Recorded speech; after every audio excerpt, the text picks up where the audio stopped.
Hello, everyone. This is Chala, Dincoy, CEO and founder of The Repositioning Expert. Welcome to another edition of my podcast, The Naked Marketing Podcast, where our guests get naked and honest and talk about their painful marketing mistakes on The Naked Marketing Show. Today, my guest is Robert White with the wonderful, easy name. Hello, Robert. Good morning, Chala. It is good to have you. So tell us what you do and who you help. I mentor executives, people that are entrepreneurs, second, third stage entrepreneurs, or executives in fast growth companies. That came out of a lifetime of experience running my own companies, and which is kind of why we're on today. So I'm one of those mentors that have been there and done that. That's really great. So did you start in the corporate world, or were you a born entrepreneur? From the age of 12 or something like that, I've always had my own business. I did spend 4 years running somebody else's training company, so they paid me to get educated in my business, which was wonderful. But with the exception of those 4 years, I've always been entrepreneurial in training, in publishing, and sales in general. That's unbelievable. So how many companies did you actually own? Well, it's a lot, but I've had 3 major companies, 2 that graduated over 1,300,000 people from these high impact experiential learning programs. My publishing company published 9 books about the national parks and won a bunch of awards. So those are the 3 major ones. The highlights. So are you one of these people who's never going to retire? That's true. I tried at 46. I moved to Aspen. I built a big house. I bought a jet. All of that stuff. Skied 80 days a year. I flunked retirement, Chala. So what happened? Well, part of it is what we're going to talk about today. I lost touch with my own company. I made some major mistakes from a distance, but still major mistakes. And, ended up losing $30 million and the house and the jet. So I'm an expert on building a company that was highly successful, and I'm an expert on blowing it up. Well, you're probably the perfect guest for this show. This is all about mistakes, right? You're like the Hall of Fame of mistakes. But I love it because you're getting naked, because you're talking about it, and it's vulnerable. You're admitting your mistakes. It's a lot of learning for us. So thank you for doing that. Well, as I mentioned in our kind of pre-meeting, I'll do the best not to cry on camera. Yeah, you look too happy to cry. I don't know. You just have that vibe. So tell us like how you're getting, this is the marketing show. So we're always interested in how you're getting clients right now. Like, are you have a full company, or are you part-time? How are you getting clients? First of all, I'm full-time. I do have a wide network of primarily former employees that I bring in on project basis, particularly on culture change work with companies. However, I've mostly become, I'm kind of uncomfortable with the term, an expert on either fixing problems with my clients, or increasingly I have clients who are very clear about what they want to create, and they know that they personally or their team are not adequate to the opportunity.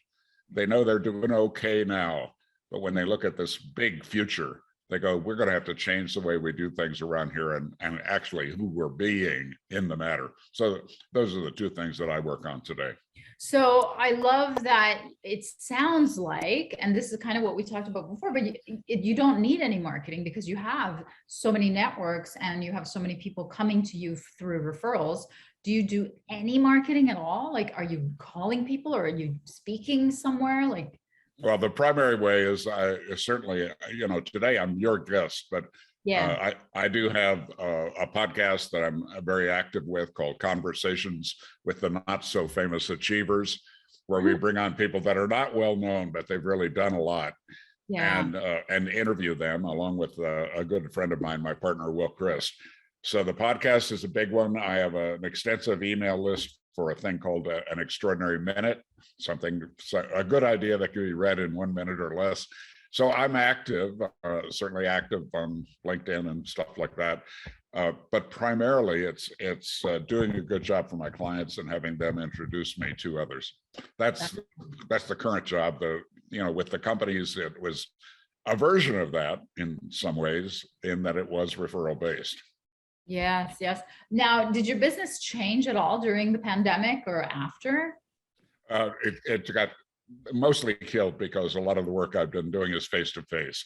I had to learn how to use Zoom and Facebook Live and other things like that so that I can interact with people. And because we're dealing on a pretty intense level with my executive clients, you're somewhat handicapped when you're not face to face. It's a little more difficult to pick up a facial expression, a tone of voice, all of those things that I had leaned on over the years and working with people. So it pushed me a bit, or more than a bit. Yeah.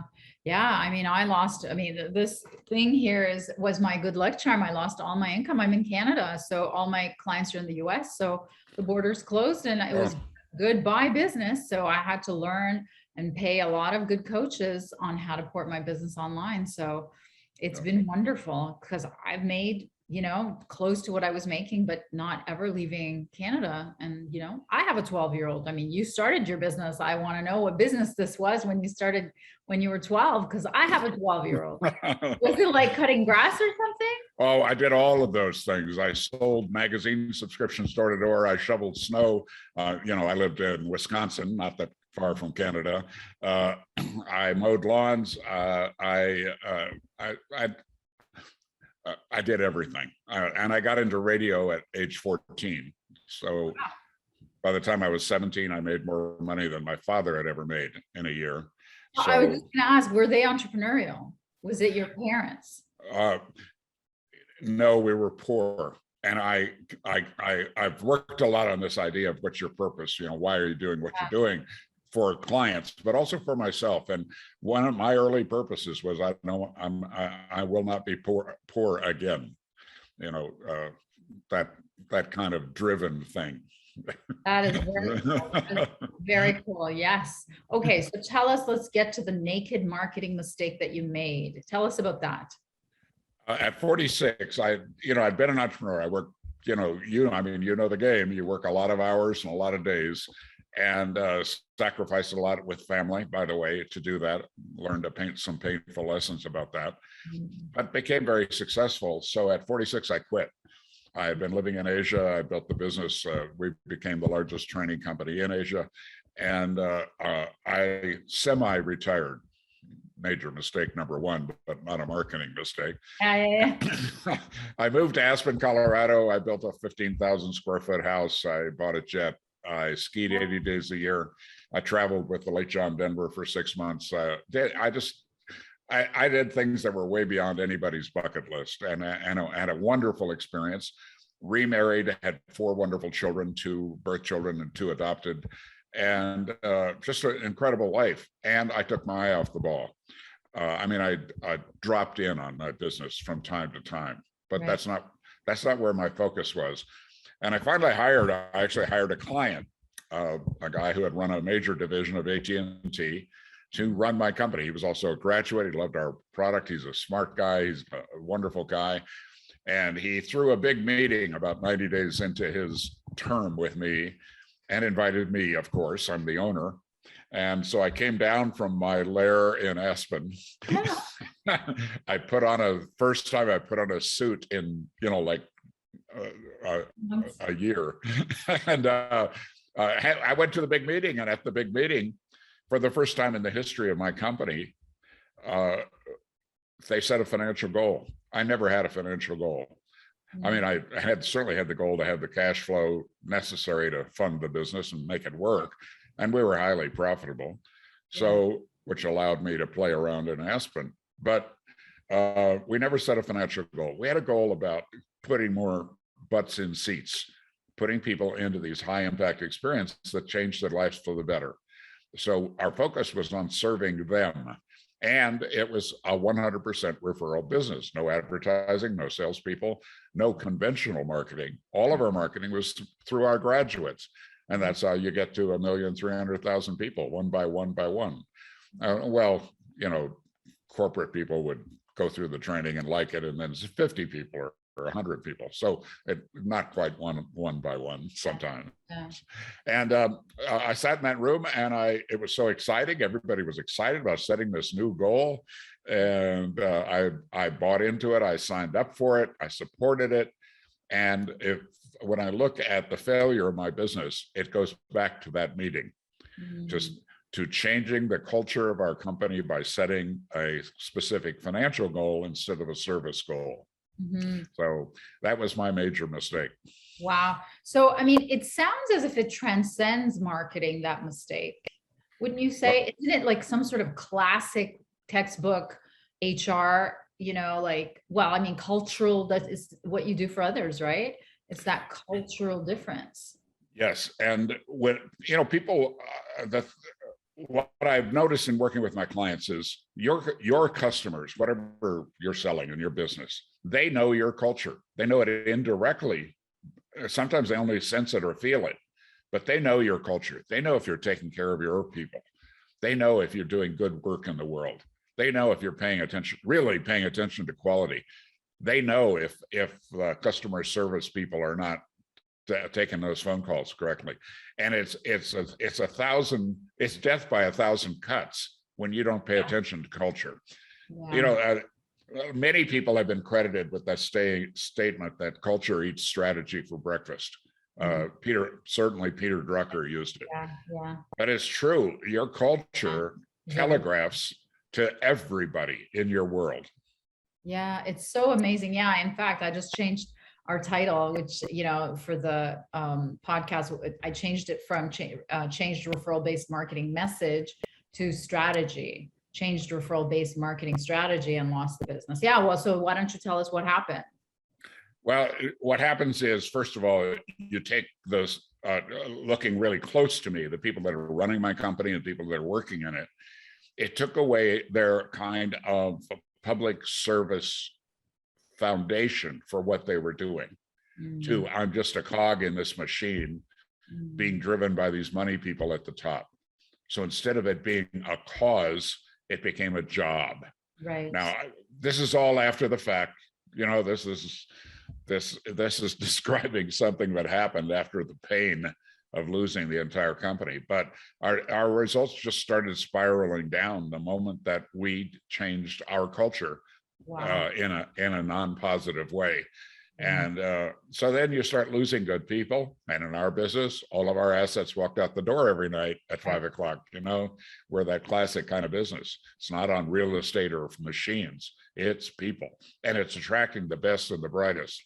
And, training a trainer in our field is a 1 to 2 year process where you're paying somebody full-time to do no work, no productive work. So when you lose somebody that's a really skilled trainer because the values don't match anymore, that's how they interpreted it.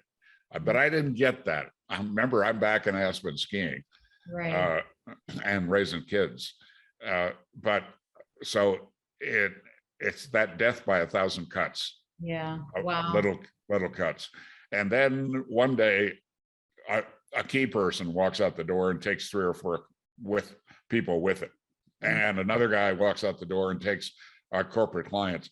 And one of the things I learned is that, like, our major client was Chase Manhattan, and we did some great work for them. Over 14,000 graduates at Chase, and changed the culture of that company. They loved us. Well, when this guy left, he took Chase with him as a client. And then you end up in court, and then you find out major corporations do not like to be deposed.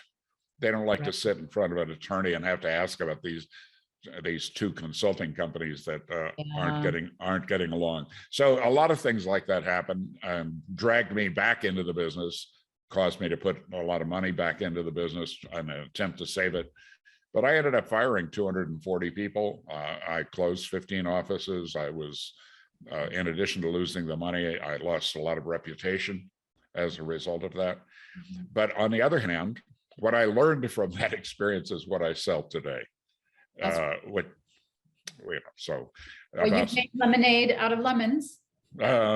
Well, you could say I had no choice, but I did choose to do that.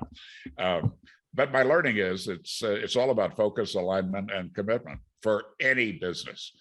and particularly in the market. How are you communicating to your market? Well, it better be focused. You better be up to something. It better be aligned to your core values, which we were out of alignment. And then finally, that pay attention to the commitment of your people, beginning at the top, beginning with me. I wasn't committed. I was committed to my family. I was committed to having fun. I joked around, Chala, that in Aspen, Colorado, in the off season, you run into people on the street, you just chat. The classic is the two pickup trucks that meet on the street and stop and talk, talk window to window. And but there's only 3 conversations in Aspen. Sport, how fast can you hike the Ute Trail? How many days did you ski last year? Are you going to run the marathon? That's one conversation. Second one is charity. I gave some money to your thing last year. Will you support mine? And finally, travel. I'm going to Tuscany to take a cooking class. Would you like to join me? Nobody talks business. Wow. So I got into that conversation, which did not serve. It was fun. And wow. I don't regret it, but it cost me a lot of money. These are such amazing lessons. Thank you for sharing them. How could people reach you, Robert? It's my website's extraordinarypeople.com, and it's email is robert@extraordinarypeople.com, or reach out on LinkedIn. I'm findable. I have a great book about our work that many people have enjoyed, and it's now a bestseller. So that's Living an Extraordinary Life. It's on Amazon and all those places. So reach out, connect. I also offer a weekly e-zine called An Extraordinary Minute, an idea that can be digested in a minute or less once a week. Several thousand people are on that list and find it valuable. And you go to extraordinarypeople.com, you can sign up for it. It's free, and it's a way for us to connect. Thank you so much for being a guest, Robert. My great pleasure. You're great fun, and you ask great questions. Thank you.